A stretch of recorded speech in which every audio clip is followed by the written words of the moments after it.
Hey everybody, this is TJR. I'm a musician and a music writer. And my name is Robert Kinsler, and I'm a music writer and a musician.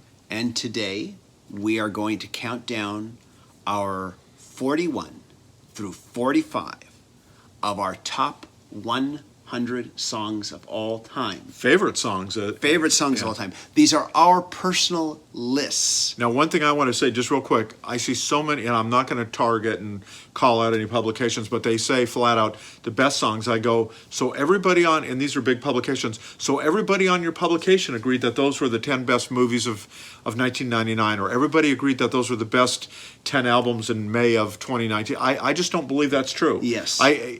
Unless they're all, well, I don't know if it's 1984, but anyway, Exactly. So go ahead. Exactly. But what we do is we say these are our favorite songs. I'm not saying these are the greatest songs Yes, of all exactly. time, but these are the ones that resonate with us. We These get are excited personal. about. These are personal. And that's why, like, when people Yeah. that watch us, they share us because their lists are just as important and Yeah. just as legitimate as what we're doing. Exactly. The viewers' lists have been a great part of doing these shows, is Right. getting to read the viewers' lists. Their lists are just as valid as ours. Exactly. And as the critics out there. Yeah. And this is just personal favorites. This is our stream of flow consciousness, just what the first thing that pops into our head as we think about these. And that, we figure if it pops in our head, it has Right. to be the one. Exactly. We're not overthinking this. Exactly. So I will start. And my number 41 is My Sharona by The Knack. I love that song. Thank you. This is That from is their debut awesome. album. And I know you're going to go, oh, My Sharona, oh, so much radio overplay. Yes, it's been played to death. I get it. But that song still pumps me. Man, When that riff, great song. da-da-da-da-da, bum, bum, bum, ba-da-dum, I still get revved up. Hey. My shoulders start doing this business, and I have not stopped. Yeah. I have not stopped being 16 Uh-huh. when I hear that song. Yeah. I'm still a 16-year-old. Yeah. You know?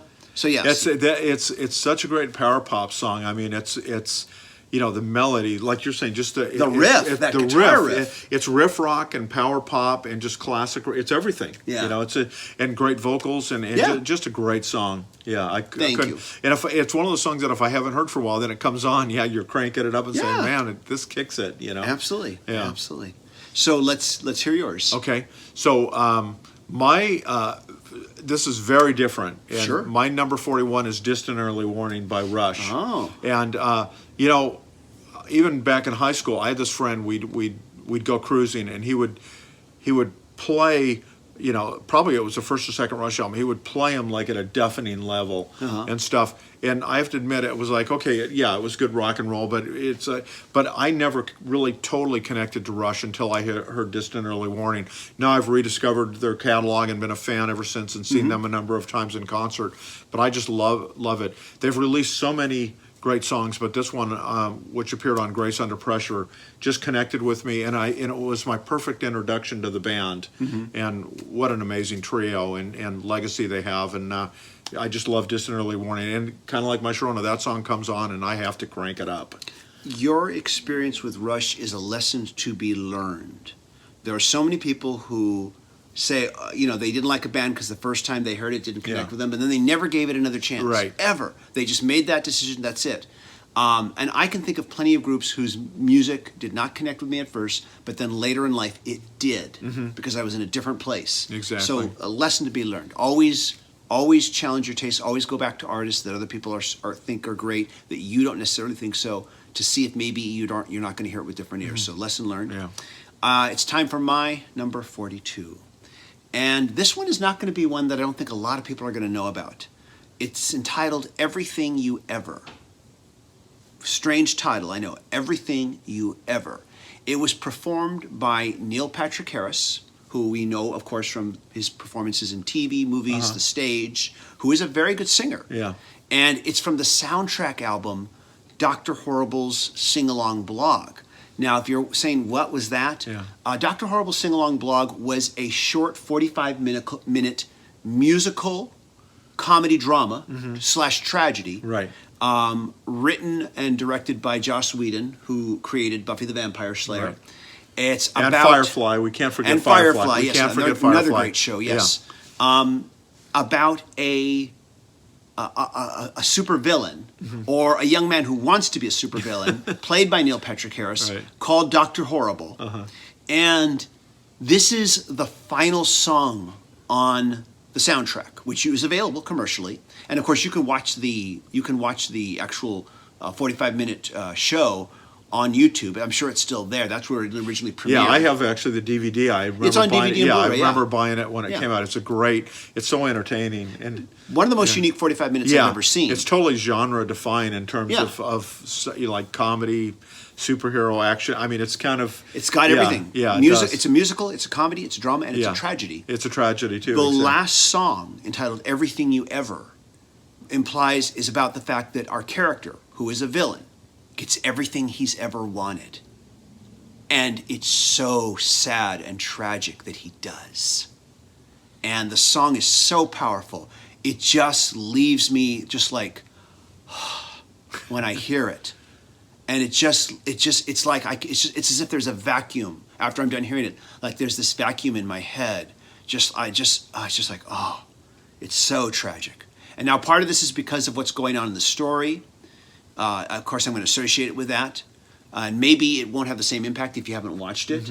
But I think it's a tremendously powerful song. Yeah. And so that's my number 42. Wow, great choice. And now I want to go back and watch Dr. Horrible's Sing Along Blog, the movie. I need to need rewatch to that. also, It's yeah. been too long. So now my number 42. Boy, we keep jumping to different corners of the sonic universe here. Is The Promised Land by Bruce Springsteen. And I know you're a fan of Bruce as well. But The Promised Land is not the first Springsteen track to land on my top 100 favorite songs. But, I know I talked about Thunder Road in an earlier episode, but there's something about The Promised Land, especially when I see it live, but also when I hear the studio recording. I think it speaks to, those times in our lives where maybe we're unsure about our future, unsure about who we are as people, and about, hey, do we have what it takes to do whatever it is we're trying to do at that time.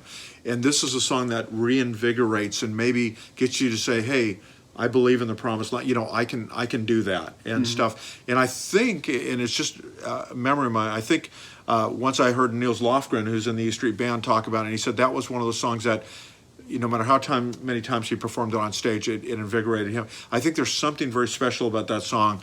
And Bruce has many incredible songs, like we've talked about with the Beatles or the Stones or some of these other amazing artists that have such large bodies of songs that are incredible, but there's something about The Promised Land and what it does to me that, it had to be on my list. Awesome. Awesome.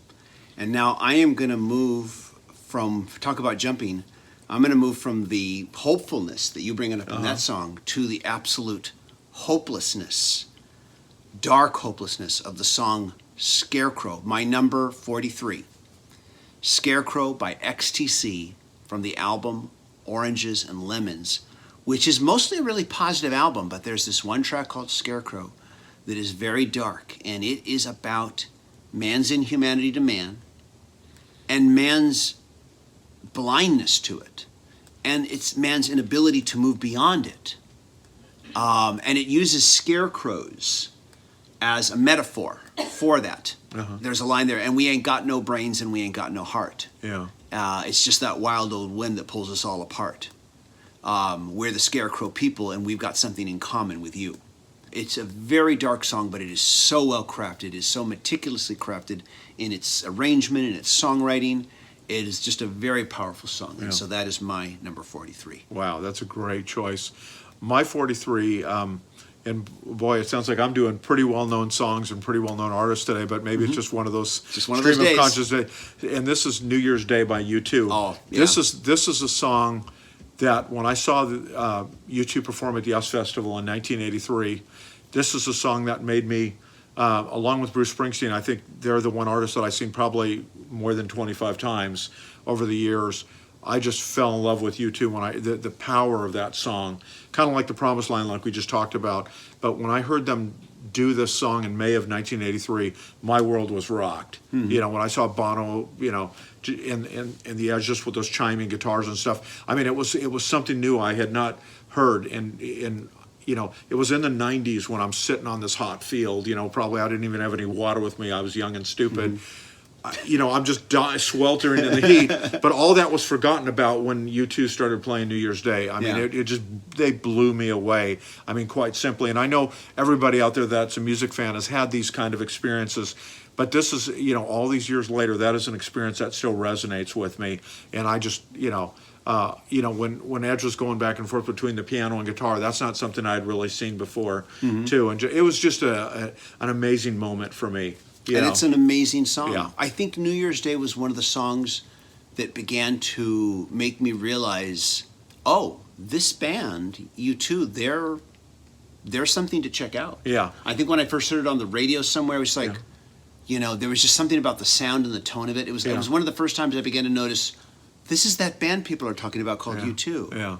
Oh, I get it now. And it's what made me I need to hear more. Yeah, and for most people at the time, I think it was Sunday Bloody Sunday, which is a great song, and it's an amazing moment in their concerts. But there was something about New Year's Day and just kind of the driving propulsiveness in the way with the combination of the piano and the chiming, It's guitar. It's driving, but it's also somewhat dreamlike. Exactly. Yeah. Exactly. And the lyrics are obviously powerful. Yeah. And just a great song. Wow, okay. So it's time for my number 44. And my number 44, my number 44 is Get Down Tonight by Casey and the Sunshine. What? Get Down Tonight by Casey and the Sunshine Band. Okay, there, I said it. Get Down Tonight by Casey and the Sunshine Band. Yes, I like that song. I like it a lot. It's fun. It's really, really fun, okay? Get out of here if you're going to give me any trouble about it. Seriously, though, this song just makes me want to dance, And I think that back in the 70s, there was such a backlash to Casey and the Sunshine Band. Was there ever? As a disco band. The thing is, they were a real band. They had a real horn section. Yeah. They were all real musicians playing. They were playing dance songs. And, this was a fun, funky dance number. Yeah. Maybe it was a little white sounding. Uh-huh. But it's really infectious. And when I hear it, I want to dance. Yeah. Hey, that works. And that killer solo at the beginning of that song. To this day, I'm not sure if that was guitar or keyboard, but that little opening, that was just insane. And if that was guitar, that was really insane. That was an insane guitar solo, if that's what it was. I'm still not sure. Yeah. But like I said, it's for some reason they just got this really bad rap during the 70s. I'm not sure why. Maybe it was a combination of success and just a very strong anti-disco sentiment at the time. But this definitely makes my number 44. Get Down Tonight. That's great. By Casey and the Sunshine Band. Now we're going to totally shift gears, make a left or a right turn or something like that. And I'm going to talk about Romeo and Juliet from Dire Straits. Okay. And it's a very quiet, a very nuanced, and just lovely song off the band's third album, Making Movies. It's it's actually the first album I ever bought on compact disc. And in large part because I just love this song. Back in the days when it used to get radio airplay, I don't know if anyone plays it on the radio anymore. But if you don't have Making Movies, get that, and it's just beautiful guitar work, and it showcases as much as Mark Knopfler is a kind of understated but great vocalist, and obviously a very gifted guitarist. I know he was one of George Harrison's favorite guitar players. It's just it just is really eloquent and just very beautiful, and just takes you to a kind of a dimension that you don't often get to go to, I think, with pop and rock music. So that's on my list, 44. I don't know this song. I'll have to hear it now after hearing you describe it. And it's a great story, too. Very sweet. You described it so eloquently. I'm going to have to hear it now. Yeah. Okay. Check it out. All right. My number 45, I'm sure a lot of people out there have heard it. I know, I'm pretty sure you've heard it. I'll be surprised if you haven't. But an epic song, Highway Star by Deep Purple. Yes, this song. I love that song, and I know it well. Yeah, I used to play the guitar solo note for note. I used to do that song in a band. I probably don't remember it now, but I used to play it note for note. Great song, and a great guitar solo, I think, for a guitarist to learn, just to understand the proper elements of phrasing, just how important phrasing is. And I'm talking Yeah. about the studio Yeah. version where it's nothing but phrasing versus a live version where it was more just improvisation. The studio version is to me is just killer. It's tight, but an amazing song that combines classical musical elements right alongside the heavy rock elements. Exactly. And one of probably the early tracks within that genre to do that, to combine those classical elements. I mean, if anybody can mention anything earlier, I'm open to hear about that. Yeah. But as far as I know, one of the earlier songs to do that. And Richie Blackmore is just such an amazing guitar player. I mean, Yeah. I only had the chance to ever see him once with Deep Purple back in the early '80s. But boy, what an Yeah. you know, and it All didn't of sound them. like anybody, but the whole band, yeah, John Lord's yeah, oh keyboards. yeah, Yeah. just an amazing, but you're right, that the song is just, it's that combination, it's a great hard rock song, but like you said, it brings in classical music. It's epic. Yeah, and yeah. it just smokes It from does. start to finish. It does. I like it actually much better than Smoke on the Water myself. I mean, Smoke on Yes. the Water has kind of the reputation, and it's fun to have fun with that song and stuff. But Highway Star, and I think every time I've seen Deep Purple, and unfortunately I've only seen him once with Richie Blackmore, and Steve Morris is a great guitar player. But I think almost always they have opened with Highway Star, and it just gets the whole mood of the concert going in the right way. Yeah. And great song, good choice for 45. I prefer it over Smoke on the Water, and I Yeah. still like Smoke on the Water in spite Yeah. of how overplayed it's Yeah. been. I still like the song, Yeah. but this is better. Yeah, it is a Absolutely. great song.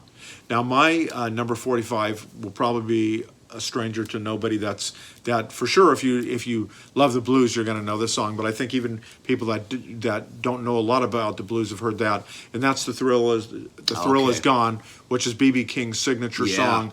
And it's funny. This song is so great. It still connects. I think Peter Frampton just did it on his new kind of comeback album, All Blues. He did a version of it. It's just an amazing song. It is. It's just great. And the reason it works so well is because with BB's version is he has that big resonant, just powerful voice, and the way he does his signature guitar licks, where he doesn't overplay. Obviously, we know his style. Yeah. And it just works so wonderfully in that recording. And it's one of those songs that I mean, he didn't write it. I believe it was written by Roy Hawkins and Rick Darnell, I believe.